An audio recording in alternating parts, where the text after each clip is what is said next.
Om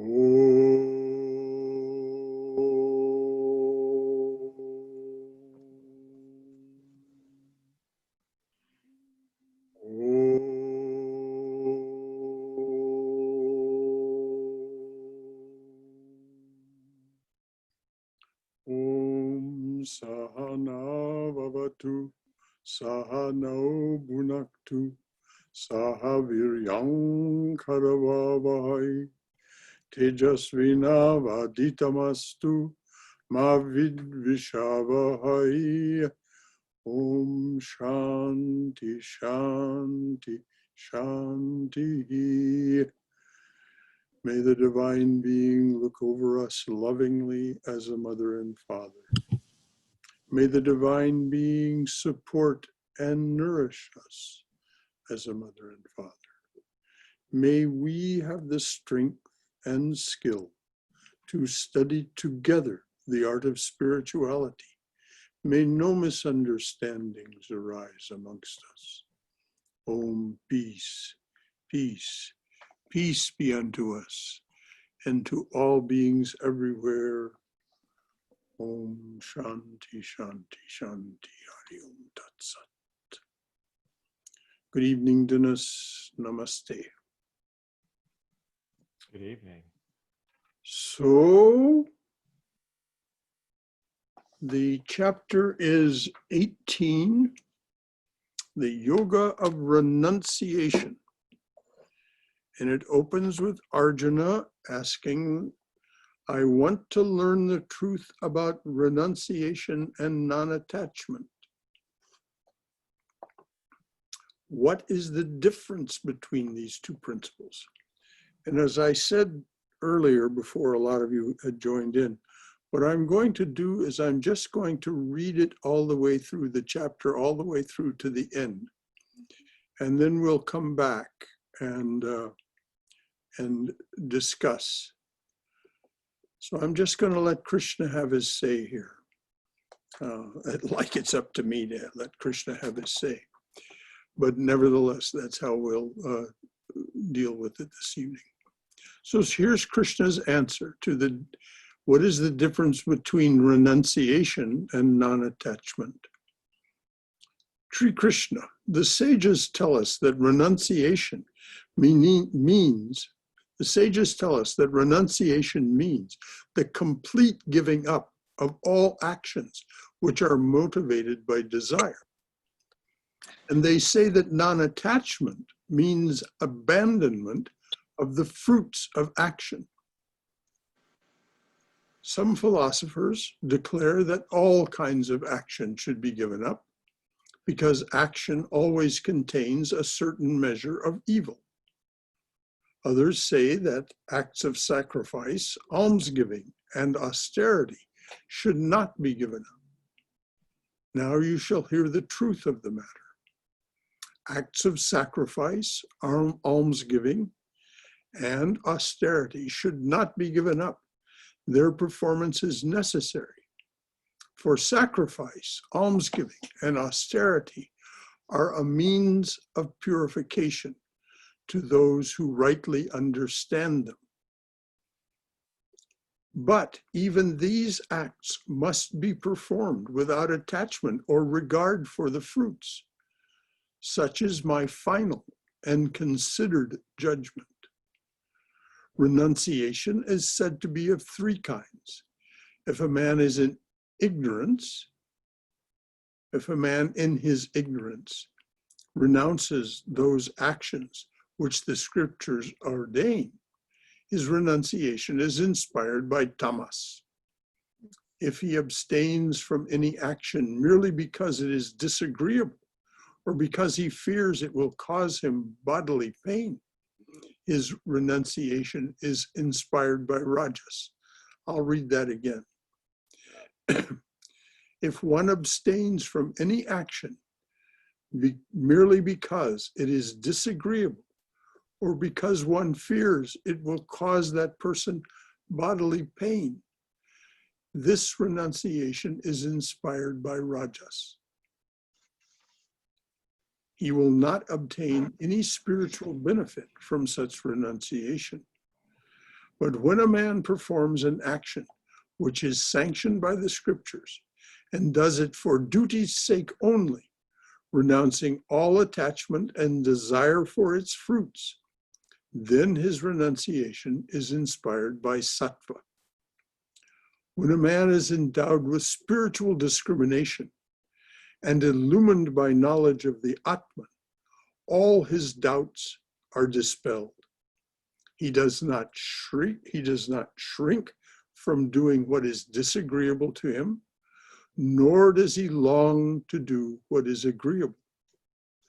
No human being can give up action altogether, but he who gives up the fruits of action is said to be non-attached.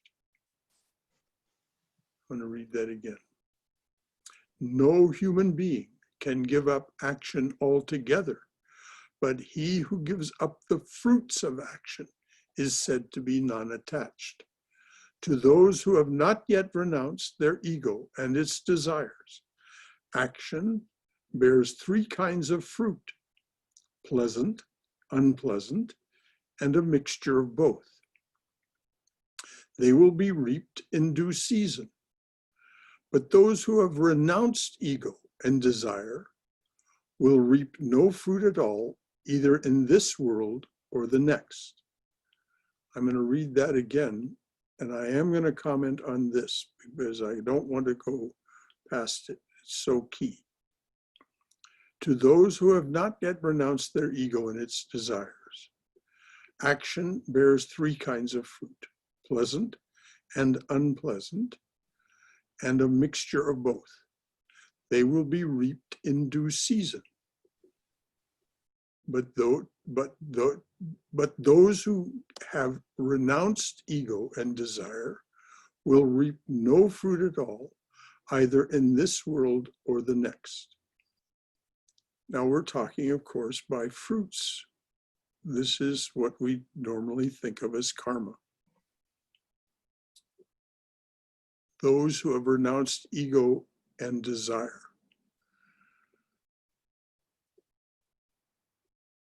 To renounce ego is to renounce selfishness. It doesn't mean you don't act. It doesn't mean you don't do things that are even in your personal or your family's interest, because there are things that are necessary to do to maintain life and its all of its aspects. Particularly, this is true of those who live and work in the world and interact with so many different kinds of people. So this renunciation of ego and desire is a matter of mental renunciation. They do these things, but they understand they do them out of necessity, not out of selfishness.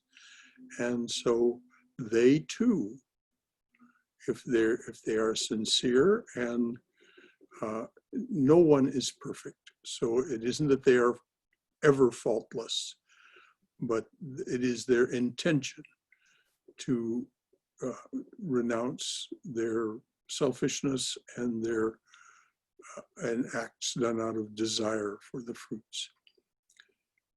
They will reap no fruits either in this world or the next. And this is Krishna's promise. All our action has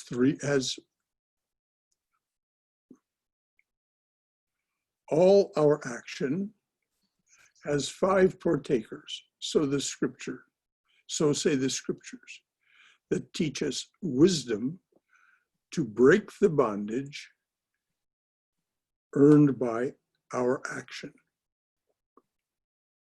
So 5 partakers. So say the scriptures that teach us wisdom to break the bondage earned by our action. Listen and learn them. First, this body,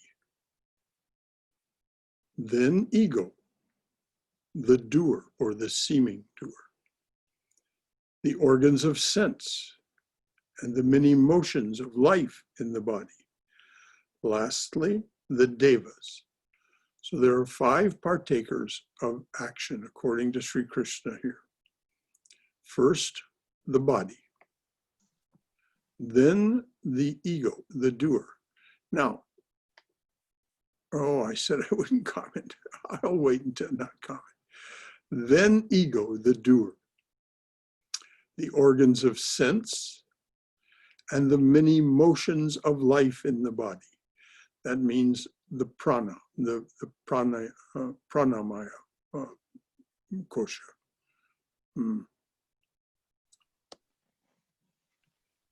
And lastly, the devas, in spirit presiding.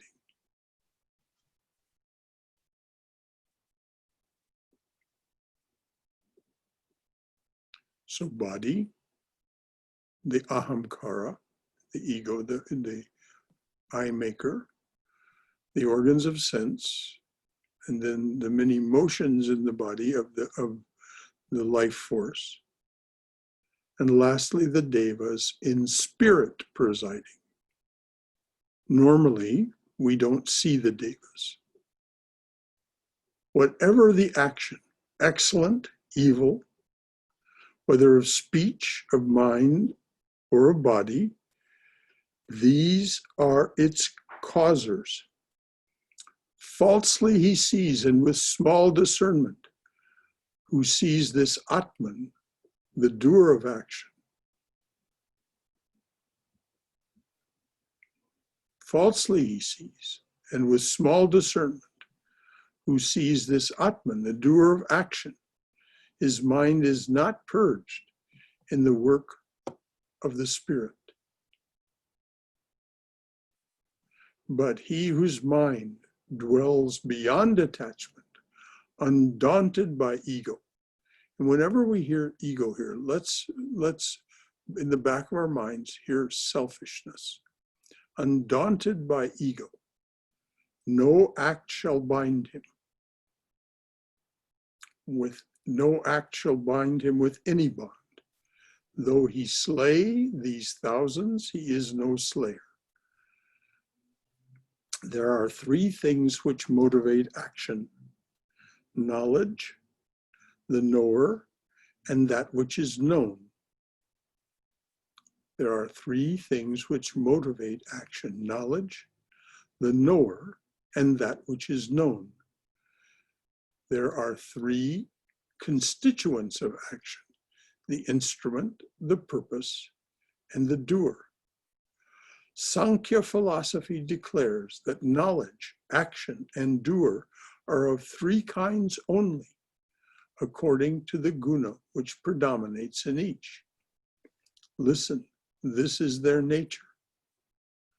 There is that knowledge from sattva proceeding, which knows one being, deathless in every creature, entire amidst all division, entire, one, unified amidst all division. The knowledge that is rajas knows nothing but difference.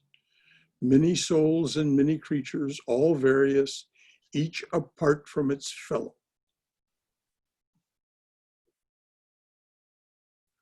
The knowledge that is tamas knows no reason, its sight distorted, takes the part for the whole, misreading nature, the act of sacred duty done without attachment, misreading nature, the act of sacred duty done without attachment, not as pleasure desired, not as hated compulsion, by him who has no care for the fruits of his action. That act is of sattva. The act of weary toil done in despite of nature, under the whip of lust and the will of the ego, that act is of rajas. The act undertaken in the hour of delusion without count of cost, squandering strength and treasure, heedless of harm to others, another, by him who does not question his power to perform it, that act is of tamas. The doer without desire, who does not boast of his deed, who is ardent, enduring, untouched by triumph, in failure untroubled, he is a man of sattva. The doer with desire, hot for the prize of vainglory, brutal, greedy, and foul, in triumph too quick to rejoice, in failure despairing, he is a man of rajas. The indifferent doer whose heart is not in his deed, stupid and stubborn, a cheat and malicious, the idle lover of delay, the idle lover of delay, easily dejected. He is a man of tamas. There are three kinds of conscience and three kinds of determination, according to the predominance of each guna. Now listen, I will explain them fully one by one. A man's conscience. By conscience, we can hear the word, if you know the idea of buddhi. This is what's meant by conscience, that still small voice that most of us learn to ignore when we're young. We're taught that by example. We're taught to ignore the still small voice that can bring us much good and spare us much suffering. We're taught to ignore it because it's not convenient. A man's conscience has the nature of sattva when it can distinguish between the paths of renunciation and worldly desire. Then it knows what actions are right or wrong, what is safe and what is dangerous, what binds the embodied soul and what sets it free. But when the conscience cannot distinguish truly between right and wrong, or know what should and what should not be done, then it has the nature of rajas. And when the conscience is so thickly wrapped in ignorance that it mistakes wrong for right and sees everything distorted, then it has the nature of tamas. Determination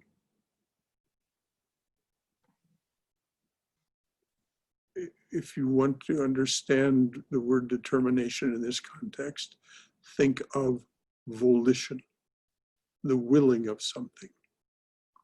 Determination inspired by sattva never wavers. It is strengthened by the practice of yoga. A man who has this kind of determination gains absolute control over his mind, vital energy, and senses. Rajas, on the other hand, inspires that kind of determination with which a man follows the object of his desire or seeks wealth, or does a duty looking for reward and personal advantage. As for the determination inspired by tamas, it is nothing but obstinacy. It makes a man stubbornly refuse to shake off his dullness, fear, grief, low spirits, or vanity. It makes a man stubbornly refuse to shake off his dullness, fear, grief, low spirits, or vanity. In other words, that person indulges in those things. And now, Arjuna, I will tell you about three kinds of happiness. Who knows the Atman knows that happiness born of pure knowledge, the joy of sattva. Deep his delight.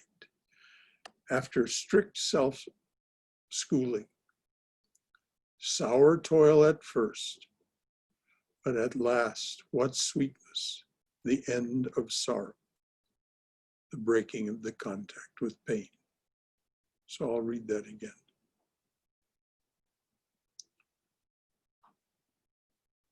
Who knows the Atman, knows that happiness born of pure knowledge, the joy of sattva. Deep his delight after strict self-schooling, sour toil at first, but at last what sweetness, the end of sorrow. Senses also have their joy in marriage with things of the senses, sweet at first, but at last how bitter. Steeped in rajas, that pleasure is poison.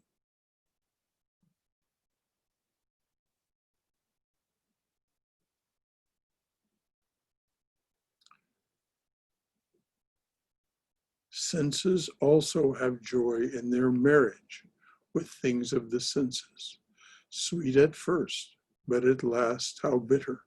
Steeped in rajas, that pleasure is poison. Bread of tamas is brutish contentment. It's in stupor and sloth and obstinate action. Its end, its beginning, alike are delusion. There is no creature, either on earth or among the devas, in heaven, who is free from these gunas, which come forth from prakriti. So we need to keep in mind that we are all enacting the impulses of the gunas, our thoughts, our feelings, our perceptions, all of it. There is no creature, either on earth or among the devas in heaven, who is free from these three gunas, which come forth from prakriti. Seer and leader, provider and server, these are the three major caste divisions.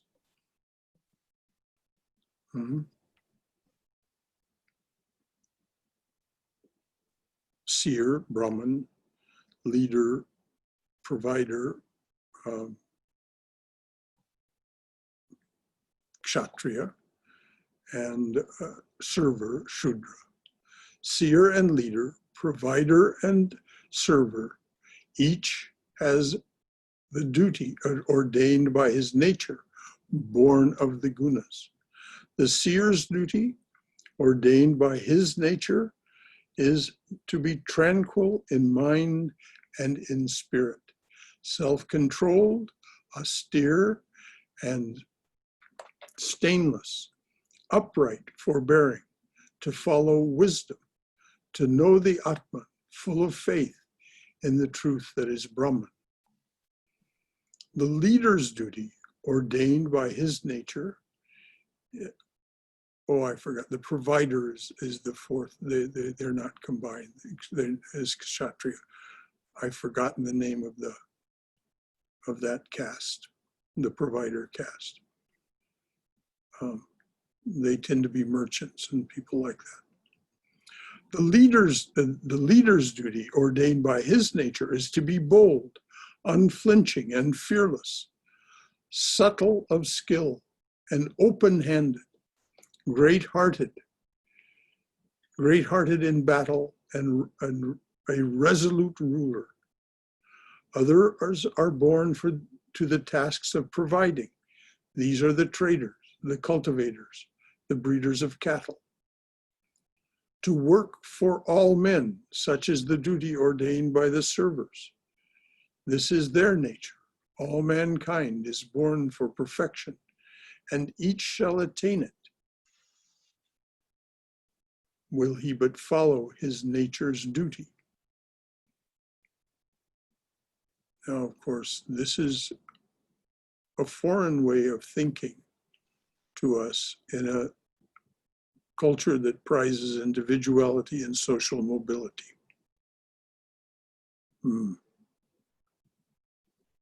All mankind is born for perfection, and each shall attain it, will he but follow his nature's duty. So each of us has to discern for ourselves what is our nature's duty. Now you shall hear how a man may become perfect if he devotes himself to the work which is natural to him.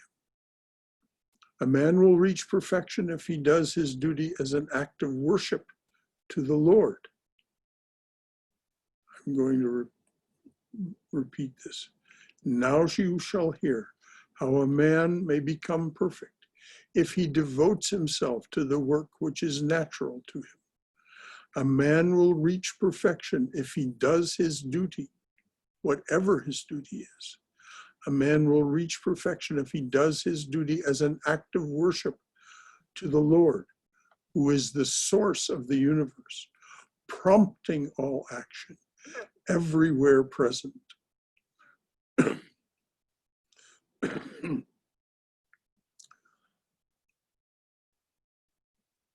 As an act of worship to the Lord, who is the source of the universe, prompting all action, everywhere present. Omnipotent, omniscient, omnipresent. A man's own natural duty, even if it seems imperfectly done, is better than work not naturally his own, even if it is well performed. When a man acts according to the law of his nature, he cannot be sinning. He cannot be missing the mark. When a man acts according to the law of his nature, he cannot be sinning. Therefore, no one should give up his natural work, even though he does it imperfectly. For all action is involved in imperfection, like fire and smoke. When a man has achieved non-attachment, self-mastery, and freedom from desire through renunciation, he reaches union with Brahman, who is beyond all action. Learn from me now, O son of Kunti, how man made perfect is one with Brahman, the goal of wisdom. When the mind and the heart are freed from delusion, united with Brahman, when steady will has subdued the senses, when sight and taste and sound are abandoned without regretting, without aversion, when man seeks solitude, eats but little, curbing his speech, his mind, and his body, ever engaged in his meditation on Brahman, the truth, and full of compassion, when he casts from him vanity, violence, pride, lust, anger, and his possessions, totally free from the sense of ego and tranquil of heart, that man is ready for oneness with Brahman. And he who dwells united with Brahman, calm in mind, not grieving, not craving, regarding all men with equal acceptance, he loves me most dearly. To love is to know me, my innermost nature, the truth that I am. Through this knowledge, he enters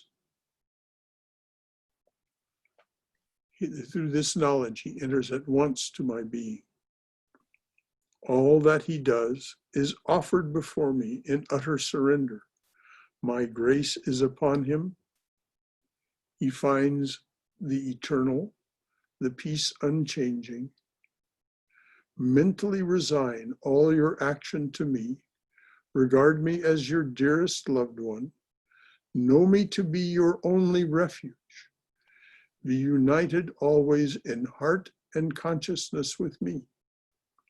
United with me, you shall overcome all difficulties by my grace.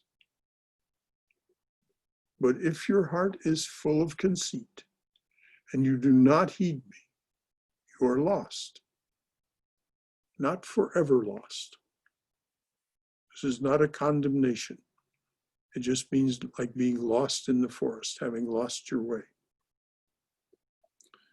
If in your vanity you say, I will not fight, he's now speaking to Arjuna about the battlefield situation.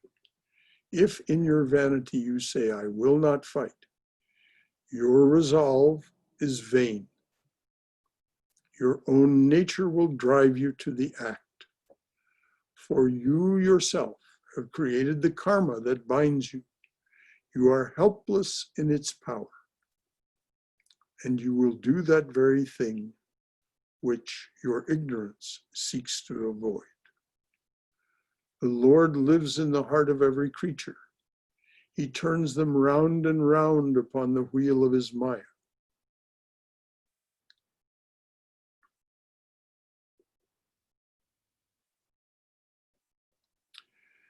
He turns them round and round upon the wheel of his Maya. Take refuge utterly in him. By his grace you will find, by him he means the Lord. The Lord lives in the heart of every creature. He turns them round and round upon the wheel of his Maya. Take refuge utterly in him. By his grace you will find supreme peace and the state which is beyond all change. Now I have taught you that wisdom which is the secret of secrets. Ponder it carefully, then act as you think best. These are the last words that I shall say to you, the deepest of all truths. I speak for your own good. You are the friend I chose and love. Give me your whole heart, love and adore me. Worship me always, bow to me only, and you shall find me. This is my promise, who love you dearly. Lay down all duties in me, your refuge. Fear no longer, for I will save you from sin and from bondage. You must never tell this holy truth to anyone who lacks self-control and devotion, or who despises his teacher and mocks at me. But the man who loves me and teaches my devotees this supreme truth of the Gita will certainly come to me. No one can do me a higher service than this. No one on earth can be dearer to me. And if any man meditates upon this sacred discourse of ours, I shall consider that he has worshipped me in spirit. Even if a man simply listens to these words with faith and does not doubt them, he will be freed from his sins and reach the heaven of the righteous. Have you listened carefully, Arjuna, to everything I have told you? Have I dispelled the delusions of your ignorance? Arjuna, by your grace, O Lord, my delusions have been dispelled. My mind stands firm. Its doubts are ended. I will do your bidding. Sanjaya. Such were the words that thrilled my heart. Now, if we remember, Sanjaya is the narrator who was given divine hearing and divine sight so that he could hear at a distance and see at a distance what was happening and relate it to the blind king Dhritarashtra. So these are his final words, this narrator. Such were the words that thrilled my heart, that marvelous discourse, heard from the lips of the high-souled prince and the great Lord Krishna. Now with these earthly ears, not with these earthly ears, but by the mystic grace of Vyasa, thus I learned that yoga supreme from the master of yogis. Ever and ever again I rejoice, O king, and remember sacred and wonderful truths that Krishna told to his comrade. Ever again, O king, I am glad and remember rejoicing that most splendid of forms put on by Krishna, the Sweet One. Where Lord Krishna is and Arjuna, great among archers, there I know in goodness and peace and triumph and glory. There I know is goodness and peace and triumph and glory. Om Shanti Shanti Shanti. Peace, peace, peace. And so endeth Bhagavad Gita. You can see why I didn't want to stop and comment. If we were going to finish this evening, which I think is the wise thing for us to do, then we needed to just go through that. But it's now just 8:36. And so surely there must be some questions or comments. Please, this is how we do this together. Share your questions, share your thoughts, and let's go forward. Brother Shankara. Yes. Thank you. I had a question about the line that said, for all action is involved in imperfection, like fire and smoke. Mm-hmm. And the question is kind of simple. It's like, what did he mean by that? Or like, what does that mean? In the realm of duality, there is no such thing as perfection. Beyond duality, in the realm of the changeless, of Brahman, all is perfection. So when there is, just imagine you're seeing smoke. You know that there must be a fire within that smoke. Otherwise, that smoke wouldn't continue to be produced. So you know that there must be some imperfection, even in the most noble and high-souled action. It's inevitable. To understand this fully,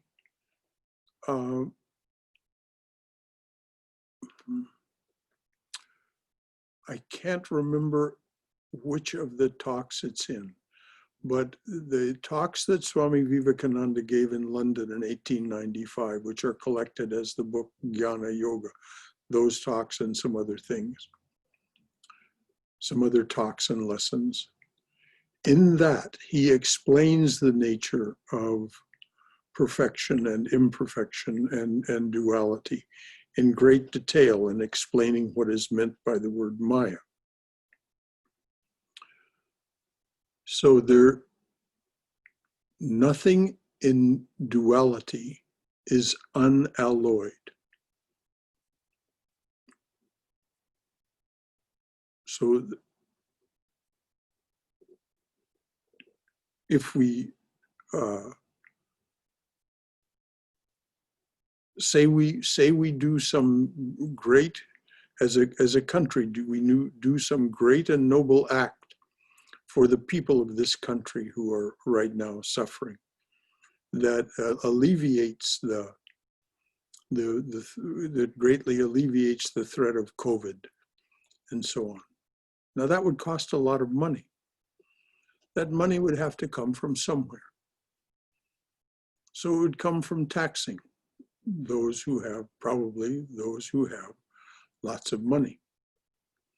So though the intention and the action of doing something for the people of this country that would relieve this terrible, the consequences of this terrible pandemic,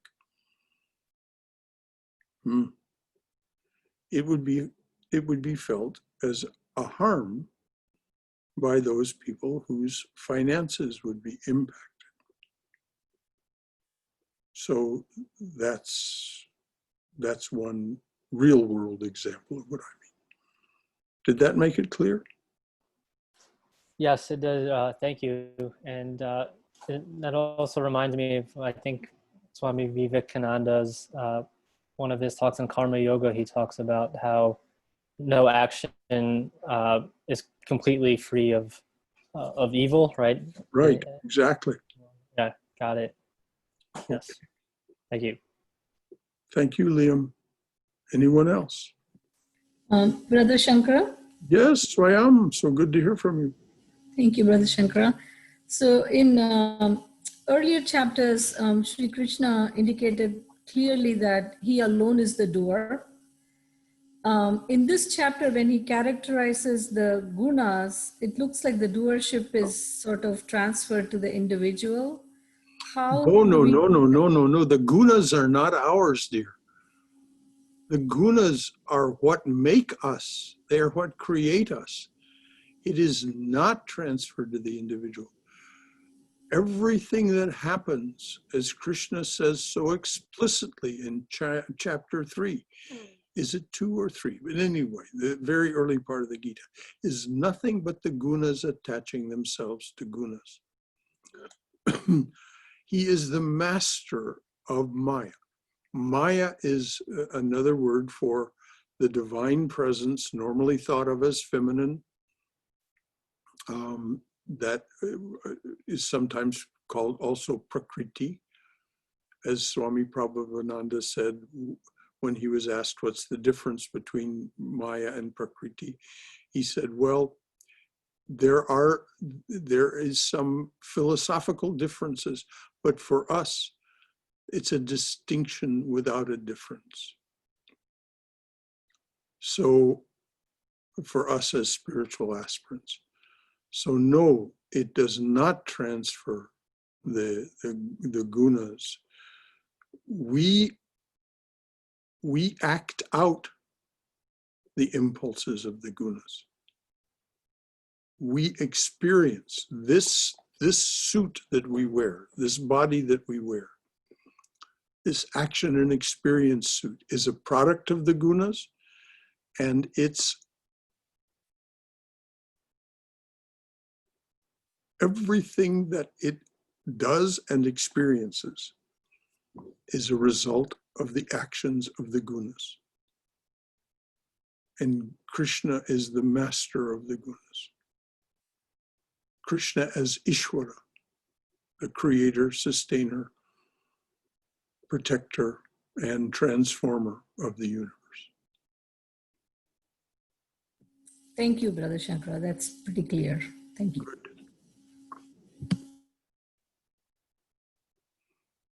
Anybody else? Brother Shankara, this is Haima. Yes, Haima. I see that this whole chapter, the ultimate answer is meditation. Through meditation, we can find all the answers. That's what I grasp. And why is that, Haima? Why is it that meditation is the answer? Because that is where we are reaching out to our conscience, which is God within us. And it gives us, through silence, you can see everything clearly. After you do for several years, you can really feel it and see it and you experience it. It's nothing you can describe it, it's an experience. That helps us, what Krishna is saying, meditate upon it. Meditation and yoga. Yes. I see it very clearly, which is very, very, very true. When we achieve Yes.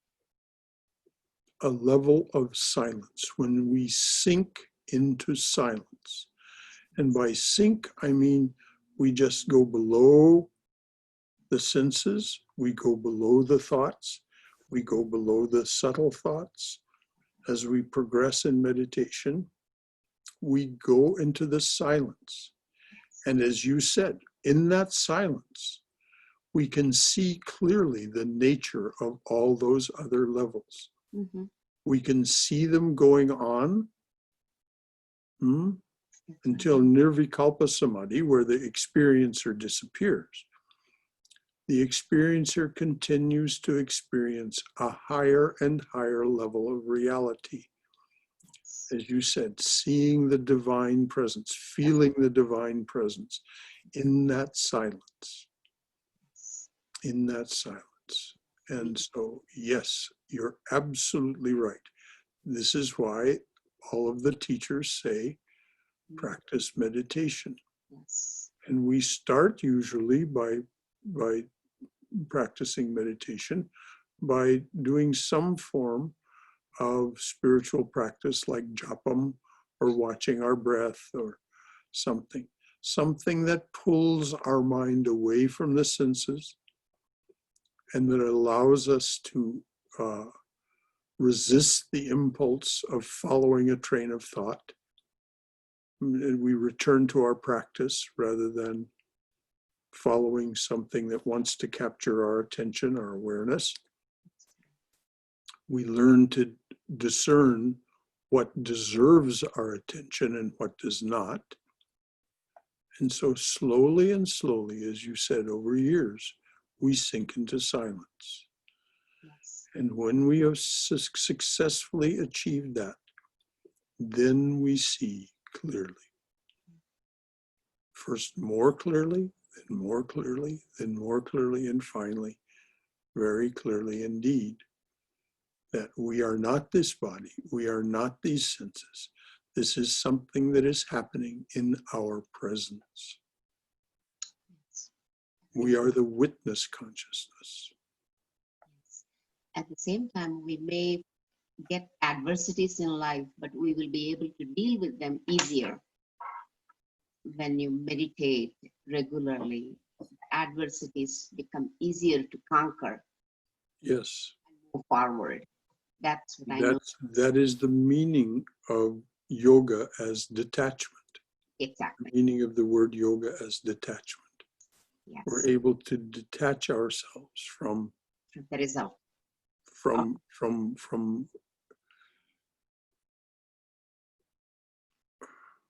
from the pain of what is going on, and then ultimately the karmic consequences of what is going on and our reactions to it. That's right. Well said. Very well said. Thank you, Brother Shankara. Wonderful chapter. Great conclusion. Well, this Summarized everything all in one chapter at the end. it is the summation. Yes, it's like all 17 chapters, one thing, and then last chapter is summarized everything in one little basket of going to the meditation, and yoga is the ultimate answer for our life. Yeah. And what did Sri Ramakrishna say? The meaning of the Gita can be understood in one word. Yes. He said, repeat the word Gita 10 times. If we do, we say Gita, Gita, Gita, Gita, Gita, God.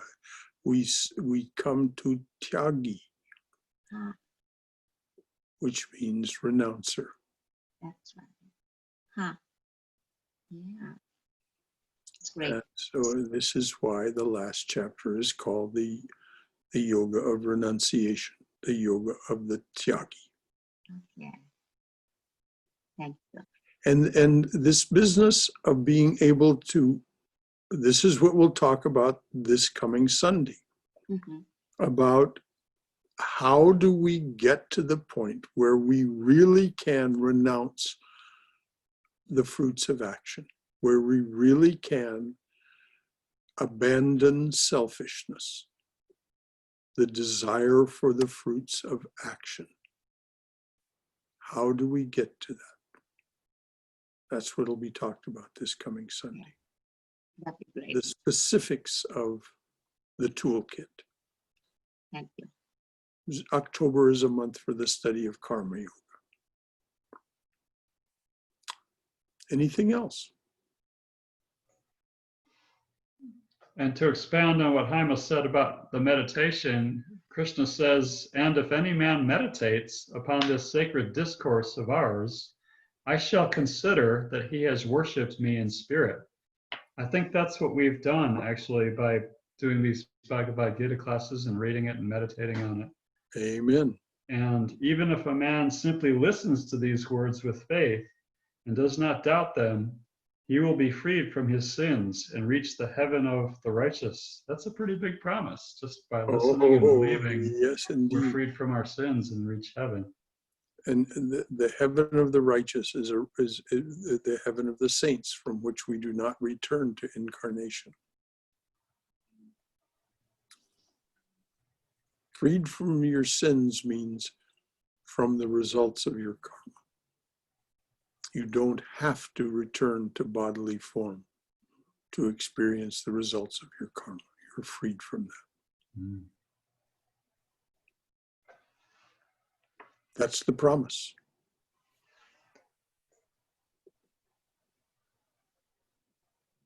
Krishna makes big promises. All the avatars do. Christ said, he who drinks, he or she, actually he was speaking to a woman when he said, is the woman at the well, the Samaritan. Of course, it's translated into the masculine, but he who drinks from my mouth shall not taste death, but shall have eternal life, shall become immortal, in other words.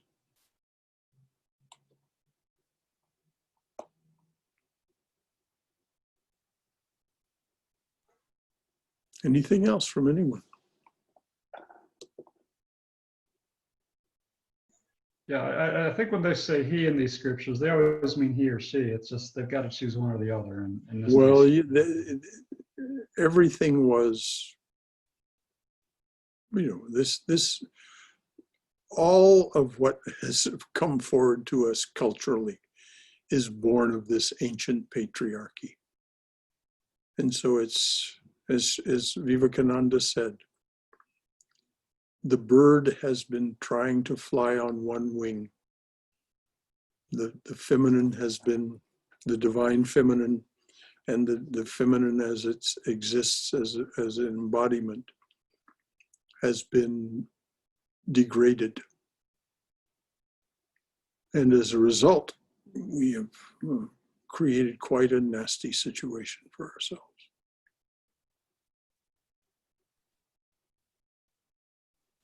Anybody else?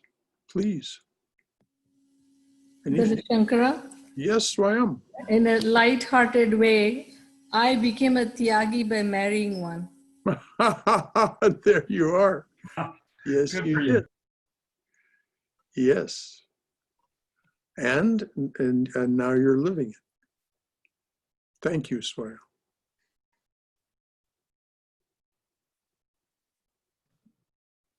Namaste, Brother Shankara. Oh, hello there, Shailesh. Namaste.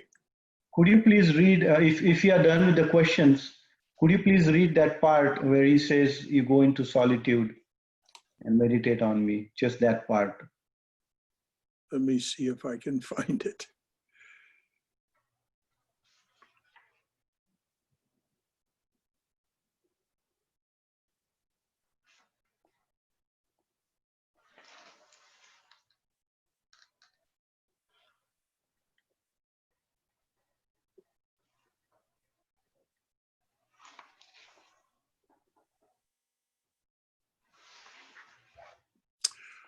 Somebody else read it, because they'll find it more quickly than I. The way I have to do this is scrolling through this.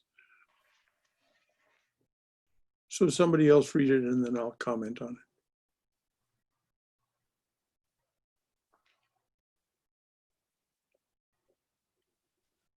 I'll find it if I keep looking.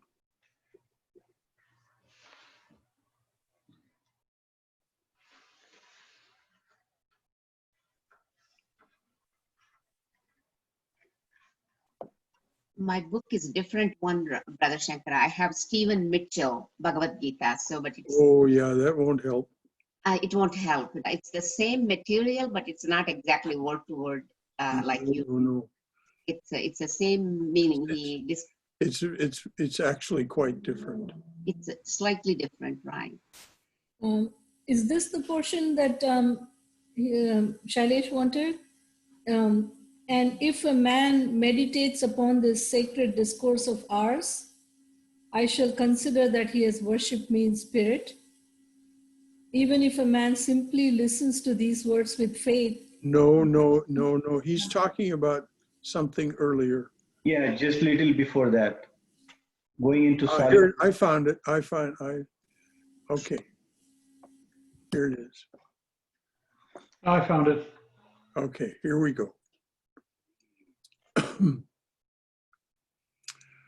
When steady will has subdued the senses, when sight and taste and sound are abandoned, perfect is one.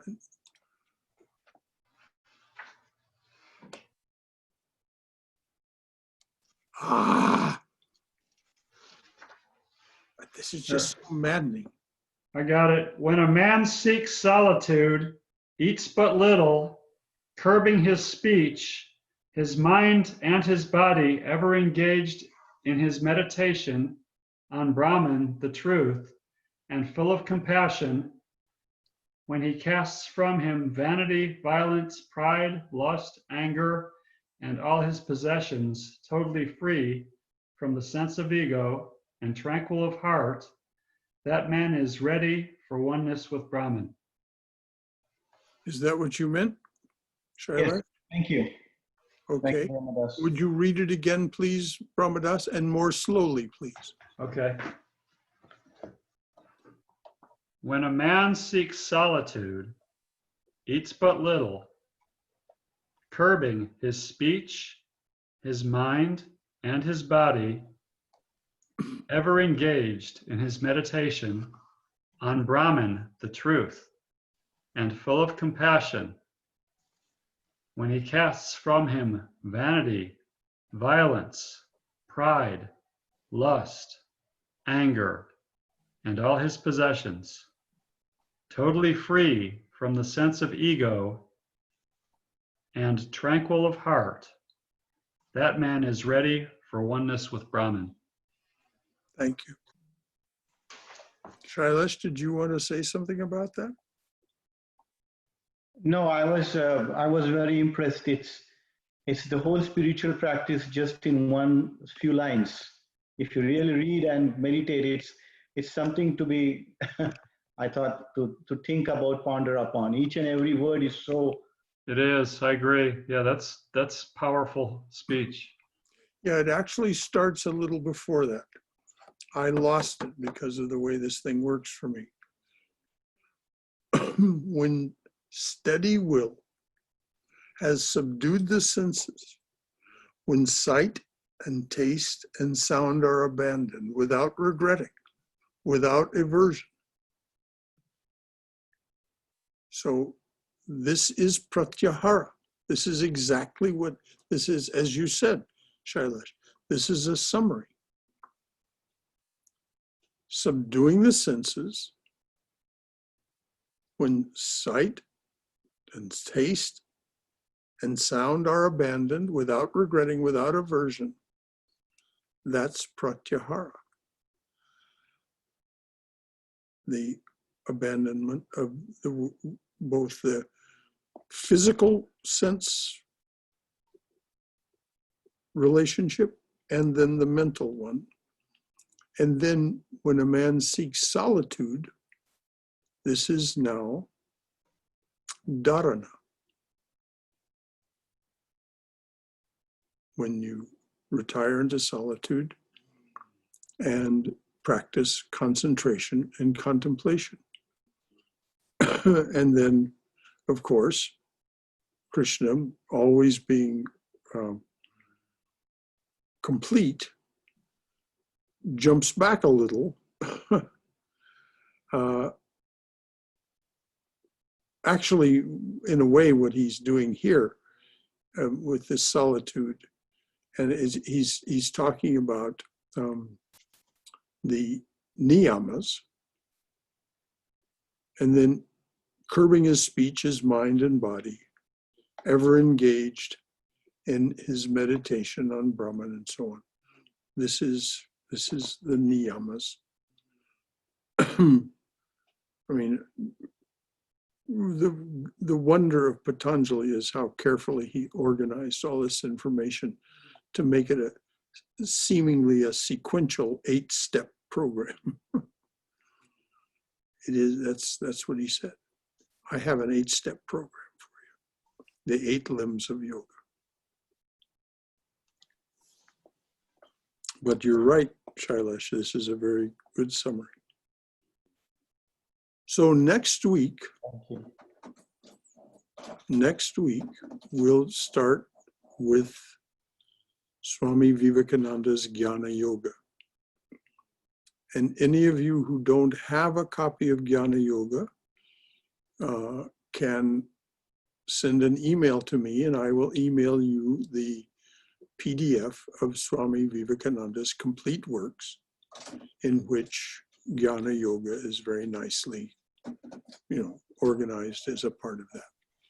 And it was published as a separate book, if you wish to get the book. For those of you who live nearby, it's available here at the Center's bookshop. It's, of course, available online from Vedanta.com, from Amazon, and other booksellers. So anything else this evening? So next Wednesday's class, this will be announced in the newsletter tomorrow, will be on Swami Vivekananda's Jnana Yoga. Anything else from anyone?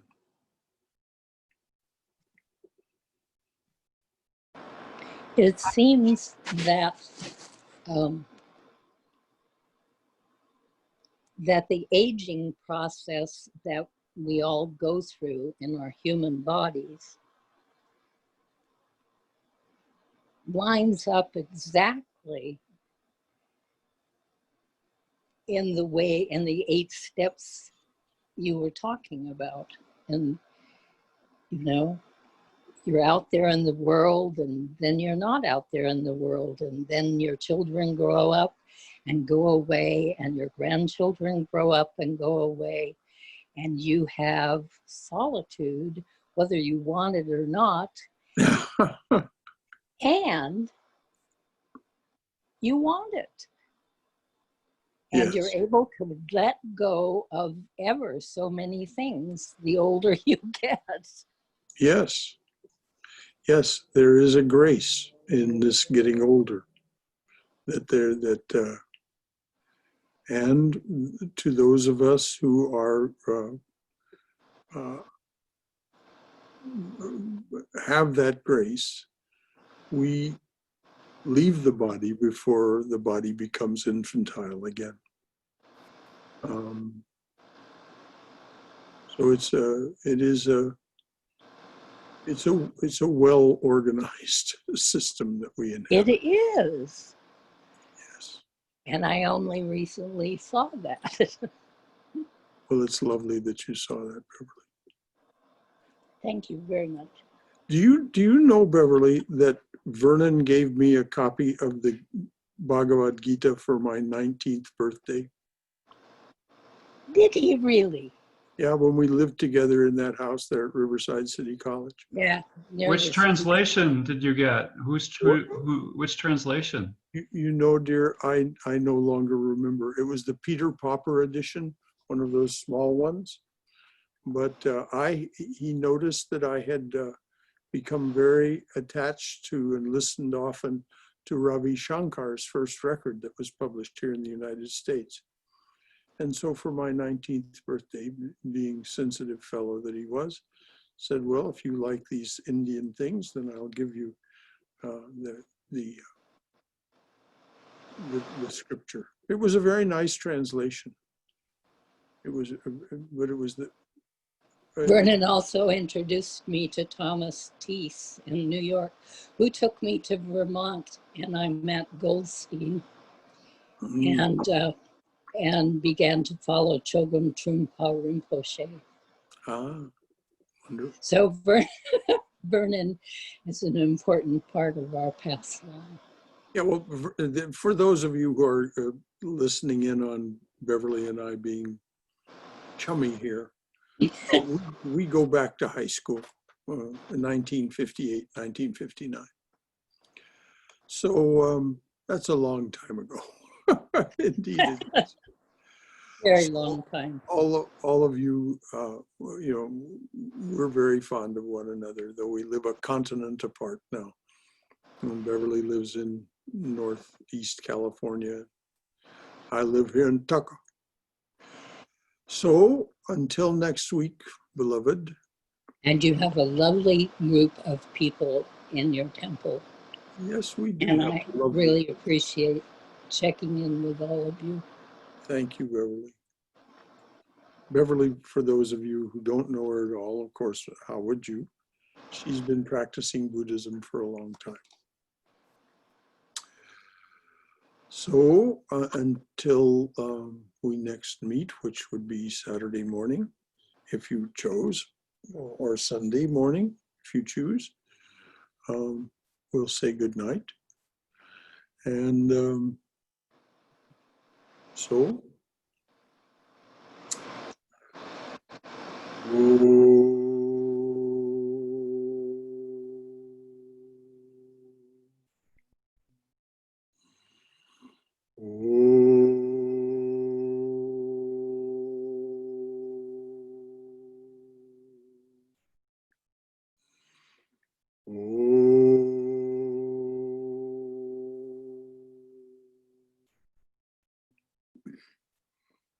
speech cannot hold thee, nor mind, yet without thee we think not, nor speak.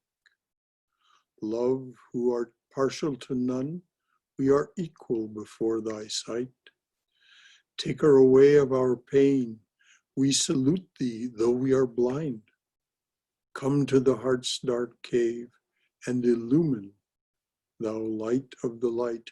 Come to the heart's dark cave and strike thy match, O light of the light. Om Shanti, Shanti, Shanti. Peace, peace. Peace be unto us and to all beings everywhere. So, Jai Shri Guru Maharaj Ji Ki Jai, Durga, Durga, Durga. Go in Mother's loving and protective embrace. Until we see one another again, may you be safe. May you be healthy and cheerful. Good night. Thank That, Thank you. thank you so Good much. night, Brother Shankara. Thanks, Brother Shankara. Good night. Good night, all. Good night. Good night, Robert. Yeah. Good night, everyone. Beverly, stick around for a minute. Okay. How predictable was this when you and I were dancing the cha-cha at the junior senior prom? Well, I was in deep meditation, remember, because I took all my cough medicine right, for and 6 had, hours at one time. yeah, and had a 102-degree fever. I don't know. You know, it is a very special friendship. It is indeed, It dear. goes for so long, and the paths to cross over and become familiar, you know. Yes. Well, I love you dearly, so I I do. love you back dearly. So I'm so glad you join us like this. But it is true that Vernon Yates gave me my first introduction to Eastern spirituality by giving me that little Peter Popper edition of the Gita, which I had. Well, I kept it until I moved here. Somehow, when I moved here to from Glendale to Tucker, it was one of the things that somehow got left behind. You know, I remember that. Not your book, but I remember that edition.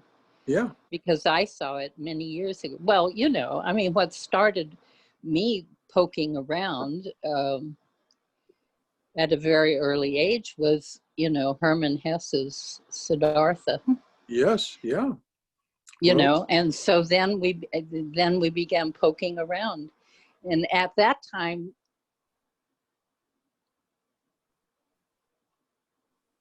I lost you. oh, well, I was thinking, I'm sorry. Oh, okay. I thought I'd lost your signal. No, At that time, you said? yeah, at that time it seemed easier to understand the Buddhists because they were trying so hard to westernize everything. Yes. Whereas the Vedanta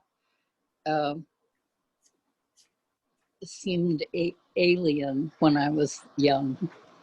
Thank you. Hang on just a minute, Beverly. Thank you, dear. I appreciate you doing it. I was hoping you would. And may you have a sweet and restorative and restful night. You too. See you in the morning. See you mañana. That was there are three of us who live in this little complex here. And that was Elizabeth Yates, or Jyoti. And she's very dear. She's a yoga teacher and a very sincere spiritual aspirant and so on. And a good one. Nice. Yeah, she Wonderful. just told me she'd gone out and locked up the shrine for the night. Oh, good. Yeah. What's going on with your eye? Oh, I don't know, dear. You know, I'm seeing the ophthalmologist on October the 6th. Well, it's just irritating, isn't it? It's all red. I know, but I have an eye drop that at least keeps it from weeping all the time. Oh, that's good. It's some sort of allergy because it's an antihistamine eye drop. Ah, And but yeah, it's red and it's annoying. But I know. you know, it's just one of the things. You know, bits and pieces of this body are coming to grief over time. Yep. And I lost my left eye when I was less than 5 years old. I And know. so I did not pay nearly enough attention and take proper care of my right eye. I just, just used it and therefore abused it because I wasn't careful for all those years. And so now I'm suffering the effects. It's inevitable, as Marjorie used to say. Yeah, well, I no longer can see except peripherally out of my left eye. Yeah. Well, that's all I had in my left eye for a long time and would still have it, except it has this giant cataract on it. So I don't, but Kaiser said they couldn't justify taking the cataract out because it wouldn't recover enough vision. They did take the cataract out of my right eye. That was some years ago now. So I take it that your little household is still pretty much intact. Jennifer still lives with you, and Johnny and Max. Johnny just packed his bags and went off to San Rafael. Really, to live with his dad? And he's living with his dad, and one of his sisters just had knee surgery, so he's kind of helping out with her, taking her to physical therapy and stuff like that. And he's learning to drive, and then he's considering becoming union construction worker, Well, like his dad. That's what his dad does, yeah. Yeah, to go So he's through. thinking about not going to college and all that kind of thing. Yeah, he just turned off college totally. Well, he may return to that after a while. The life of the mind may come back to him after he has some taste of what it's like to live the life of the construction worker. Both Jennifer and I are just wondering about this fit, but I think for this time and period, he really is a physical self a lot, and he wants that. He likes to skateboard, and he wants the freedom to, you know, use his body Yeah. and keep his mind for himself, not to have to structure it in ways other people want. So he still writes poetry, and right now he's reading Kurt Vonnegut's. Oh. He Yeah, loves Kurt he won't. Vonnegut. He won't. He won't. He won't stay in that. He won't. He won't stay in a limited space for long. No, I don't think so. Whether he ever goes to college, I mean, you know, It doesn't matter. it does not matter. No, it doesn't. I mean, you know, he will pursue what he pursues, you know. And the world. But anyway, I miss him a lot, but he and I chat every day, either on the phone or in Messenger, and he shares with me. He met a new girl and took her out and spent a bunch of money on her and had a wonderful time, and he's in love again. Well, that's good. Well, that's, how old is he now? He's he will be 19 in November. Oh my, do I remember that time so well. I know, it was That's a when wonderful time. Vernon and I were living together in that house above Riverside City College. Yeah, And and Regina. I yeah, love it when she sends her messages to all of us. I do too. She is such a sweetie pie. She calls me every so often, Yeah. and we have this wonderful chat where, you know, she's such a positive person, you know? It really is, yeah. I mean, she truly tries very hard to always see the good in everything, and I love her for that. Yes, indeed. And she and Stacy are both so alike. Well, she's another one that goes back with us clear to the. Yeah. Well, I met her through you and Marjorie, you know, because I was off in the Air Force being stupid while you guys were at City College. No, stop that. You were not No, I being know. stupid. You were doing precisely what Johnny is doing now. You were trying to find a way to be in the world that was not so limited. And I think it's to be celebrated, dear. There's nothing stupid. Well, I have wonderful memories and I have wonderful stories, and I was the most misfitted little person in that Air Force in many ways, and thank God that they put me in the medical unit because there, you know, it had to do with service. It, you know, Yeah. to others, it didn't have to do with caste. You know, it didn't. I mean, the doctors were all captains and the nurses were colonels sometimes, you know. Right. So I didn't have to, because the military was a shock to me, I'm sure. you know. Yes, that's true. It wasn't so stupid. I had a No, really it wasn't stupid. It was a way to get out into the world and experience lack of less limitation. It's to be celebrated. Do you remember my mind? I can remember lots and lots of things, but for some bizarre reason, I cannot remember Vernon's wife's name. You mean the wheelwright woman? No, not Jeannie Wheelwright. I remember her. Oh, I don't remember her either. Because you were gone then, Yeah, down to Seal Beach. Yeah, yeah. I met her, but she didn't make much of an impression on me. And this was before Vernon, of course, had come out. Yeah. And you know, he was trying to be a normal human being, which for Vernon was never possible. No. And before I forget to get it into the conversation, how is Max? He's a wonderful dog, and we are terrible trainers, so he does all the wrong things. He begs for food and he jumps 5 feet in the air when Jennifer is carrying food to the table, and he puts his paws on the table, and she gets so irritated with him. But he's just the sweetest fellow for me.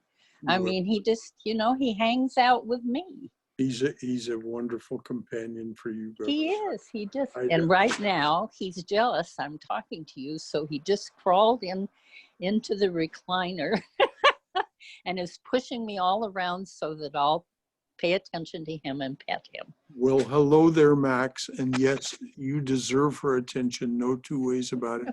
You have a friend, 2,700 miles away that you don't know anything about. But Max, just know that I adore you. I just adore you. He is really, and you told me a long time ago that he looked like James. Was that his name? James yes, the Bazinji. Yes. And he kind of does, but he's definitely a terrier. Oh, yeah. Well, oh, my God, this dog. He owns this house. And he has to tell the world when he goes out in the yard that, by God, he's protecting this Well, place. he's very similar to Bumby. That's the way Bumby was. That's true. Bumby was that way. Oh, but, very much. Well, Bumby never, I didn't ever see him attack. Did he attack people came to the door? No, and because he would menace crazy people. He would, yeah. But ordinary people, no. He as long as we had a positive attitude toward whoever was coming, he was fine with it. But if he sensed that someone was crazy, he would be very, very protective and very, very growly. Yeah. And even that's the same. That's what Max does, and Max is really a good character. He knows. Yes, dogs are very sensitive that way. Right. He really does.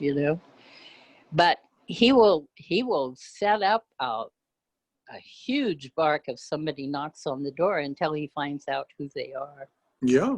Well, and our nerves are he shot. Does not want you to be caught unawares. Good for him. No, and he has now, he lives in my room with me now mostly, and even though I keep my door open oftentimes so he can wander the house, he mostly stays here, and he will sit right by my door and tell all of Johnny's friends that, by God, they don't come in here without my permission. Yeah, well, good. You need a protector that way, Beverly. You need a protector. Well, it's been wonderful. I had, you remember the dog Obadiah that I had? Oh, yes. Just before Jennifer was born. Mm-hmm. And I didn't know how to introduce Obadiah to the baby. I would know that now, but I didn't back then. And so Obi became very hostile toward Jennifer. Yeah. So we gave him to friends who eventually took him up to San Francisco, and he lived in the Haight-Ashbury district for the rest of his days. But that's the only other dog I had, and that was only for a year. So to have Max for these 13 years has been just wonderful. Yes. Well, Max, I celebrate you, Max. I celebrate you. I am so glad of you. I'm glad of you there with Beverly and taking care of her and loving her and being loved. Dogs are absolutely beyond measure wonderful. Well, all of your dogs, yours and Marjorie's dogs, were just marvelous, and I just thoroughly enjoyed sharing them with you when I would visit. Yeah, weren't they wonderful? Every one of them was just darling.